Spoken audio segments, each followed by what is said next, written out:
Hey guys, Spiky here again for another game. We got a ranked match here between Keldare, what's his face, what the hex, or what the hex, or whatever it is on the forums. And then we've got Vampiro85 over here. These guys are both limited, I suppose. I'm still getting the hang of the new rank system. I assume these guys are fairly high-ish ranked. But, you know, worst case scenario, this guy's in my guild, so it's at least going to be an entertaining match. These new World Order guys, you know, ooh, this guy's kind of cool. You know, we make interesting decks. It's kind of something we've tended to do, those of us that aren't good at the game. And I think he's playing a Salaman deck for the most part, and he's splitting it with Savage Tundra because they've got a bunch of stuff that kind of help out there. He's moving his picket all the way up and in, kind of forcing that eminent to back up a little bit. Let's get that grid up. I always forget that thing. What does this guy do even? This Sonic Bolt. He's a new Skywing, obviously. Yada yada. Oh, that's kind of crazy. Wow, that's intense. And then he's got Call of the Hunter even. Wow. So is that the beginning of his turn? Yeah, at the beginning of its turn. So basically if they leave something within 5 spaces, then he's teleporting to it at the beginning of the turn. That's pretty slick. I'm sure you guys already knew that. So yeah, I now know that he's doing that Grant Frostora, of course, to trigger Quest Support Ally. Because, you know, that gives him Heal Mass 3, and I'm stupid. That last game, I totally didn't even catch that he had that. But you know, that's how it goes. That's not even a new card though. Like I've used that, and I've even done that exact thing myself. So I knew what he was doing. I just didn't know that I knew what he was doing. It's another Sonic Bolt. So this guy's pretty clearly playing some sort of a Skywing deck. You know, he's got all his kind of big 80-ish Nora, 75 plus Nora dudes, 74 I guess there, but he's got that now. He's 75 plus now. Haha. He's got all those dudes. He's got less of them on the board, obviously, because they're kind of bigger dudes, whereas these guys are all in the 60s, and he's got that half Forglar bonus going for him. But at the end of the day, you know, Nora-wise, I think this guy's still doing a little bit better. Well, I don't know, maybe not with that Bloodthirsty Blade. The Snowkite Messenger, that thing's only like, what, 20 Nora or some crap like that? I don't even know. I don't play the Tundra, so I don't know any of their cards really. I played a Yeti deck, I should say. I have played Yetis once, but I didn't do very well, because I don't know the Tundra. Probably should learn it, but who cares? Alright, so what's he doing here? Is he planning? Planning? Yeah, it looks like he's doing some planning.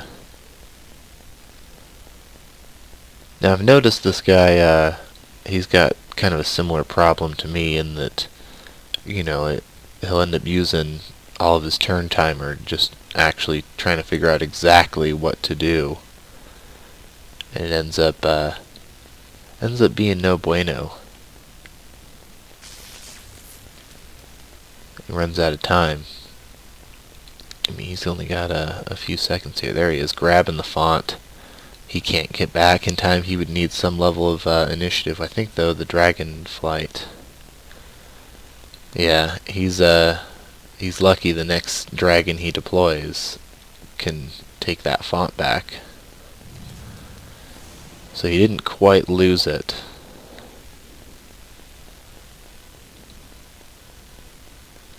But otherwise he dropped his banner and backed up. Because he's got Skirmisher now, so he can't even hit the spirit altar. I mean, he can, but he's just out of range. So he's smacking the picket, and I'm sure he's going to deploy something and take his font back, or well, at least step back into his font. After attacking the curate, apparently. Does he not remember that he's got that? Okay. See, he even went and deployed something with initiative, which was completely unnecessary. I mean, he can double tap the soldier there, but he would have to not get in his font, so he's only got the one attack.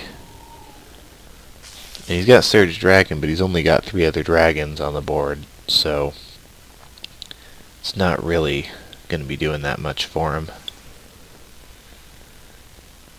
But, you know, he's short-lived. He's just supposed to, show up and hurt shit. There's the Halberd of Jathir, contesting the font. Now, obviously, he can just kind of swing on up and attack that, but he's only going to be able to get 1 attack next turn, so he'd need to deploy 2 more dragons to have enough damage to kill that, which he ain't got.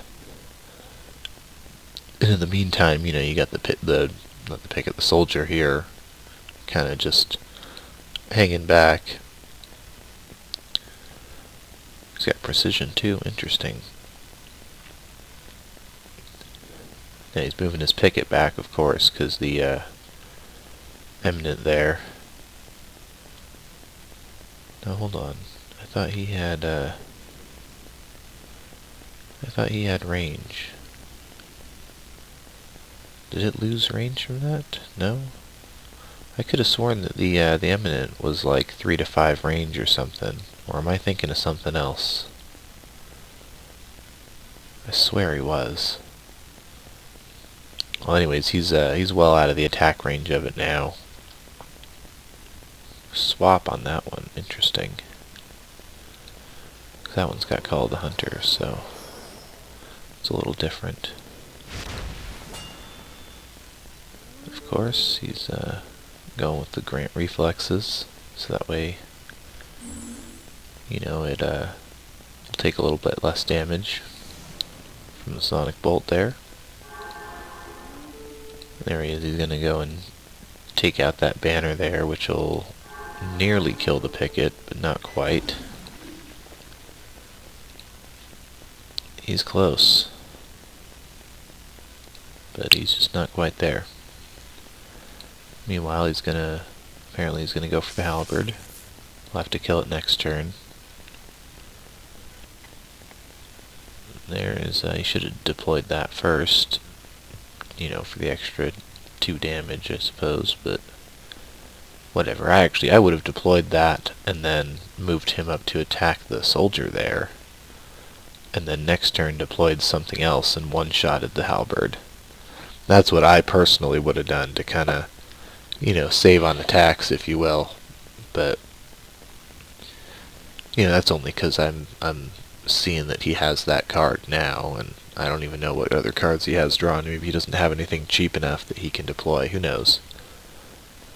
So, I would say overall, though, board-wise, Keldare here has the advantage. He's got this Sonic Bolt behind his lines there, kind of by his font, but he's got his forces are kind of, he's already got his Appraiser out, which is kind of the backbone of the deck, if you will, with the 2 quests, like shit, man, and Salaman Ingenuity, like dude, like it's just kind of nuts. And he's at range, So he's got the Trapper there now in the base. Am I supposed to be able to see this flashbang? Aren't they supposed to be shadow spawned? Or does it, I don't know. I'm not understanding why I can see that. Oh, it dies. So what, it spawns and then dies? I don't understand. I don't know.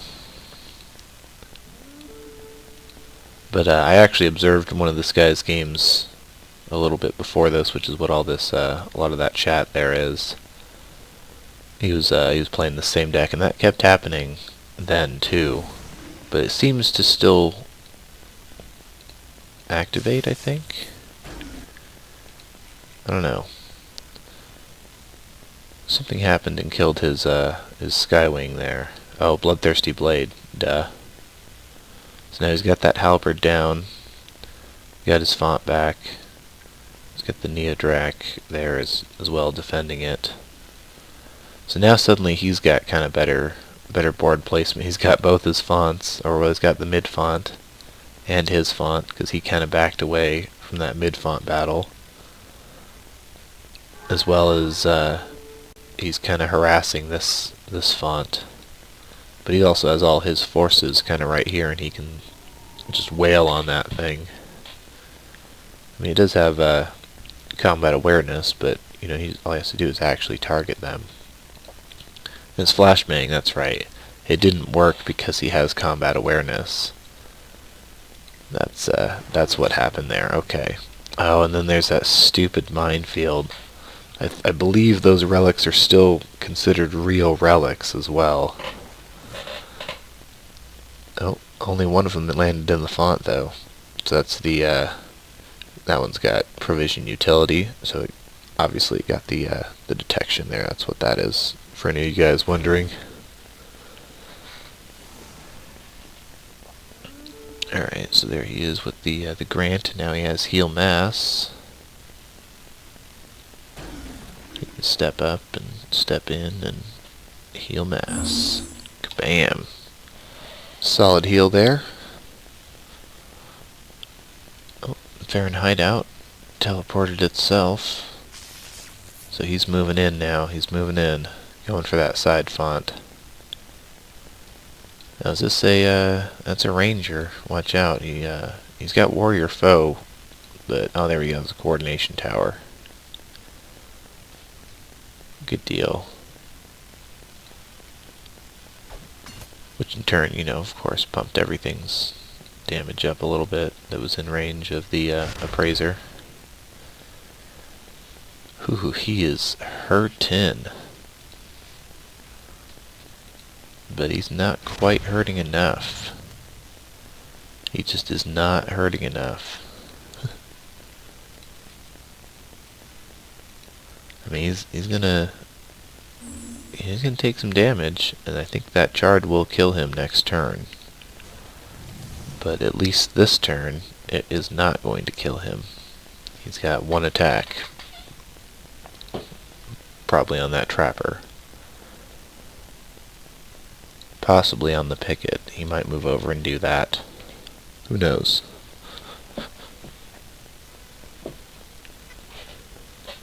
Now he's just been kind of holding back, I guess, with the Neodrac and the Rumbler there. Rumbler's just about done. Yeah, it's got a couple more turns on it, short-lived, so it would have to do something this turn, which it can't. There he is, going up and smacking the tower because it's in his font, obviously. And he must have left him just outside the teleport range there. I didn't bother checking, but I'm sure he did. Otherwise, he would have just stepped into the font and dropped the relic there. Yeah, see, there he is, moving over to attack the picket, which now only has 2 health. But I believe his heal champion's off cooldown this turn, so he'll just, you know, do that. You can move that there and that there, and, you know, heal it on up. But he's got that Neodrac coming in to kind of apply pressure.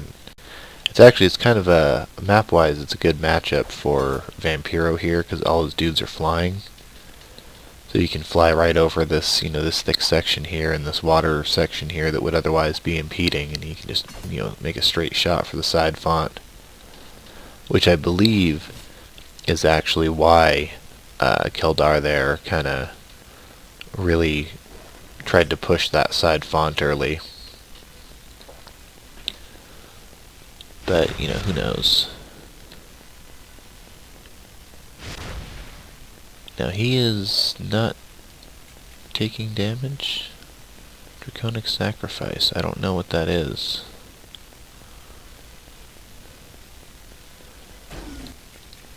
Well, anyways, whatever it is, he's got it. Oh, there's the Providence on the Yeti Curate, who's now holding the line. So in order for him to go in and kind of help out, he needs to move out of the way and then go in, or else he'll get hit with that defensive strike.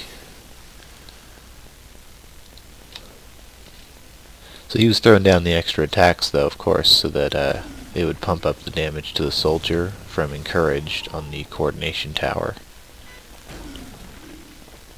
And I'm not entirely sure what just happened there, but I guess he won. What? Is that what Draconic Sacrifice does? I don't even know. If any of you guys know what the hell just happened there, feel free to comment, and meanwhile I'll try and figure it out on my own. I'll see you guys next time.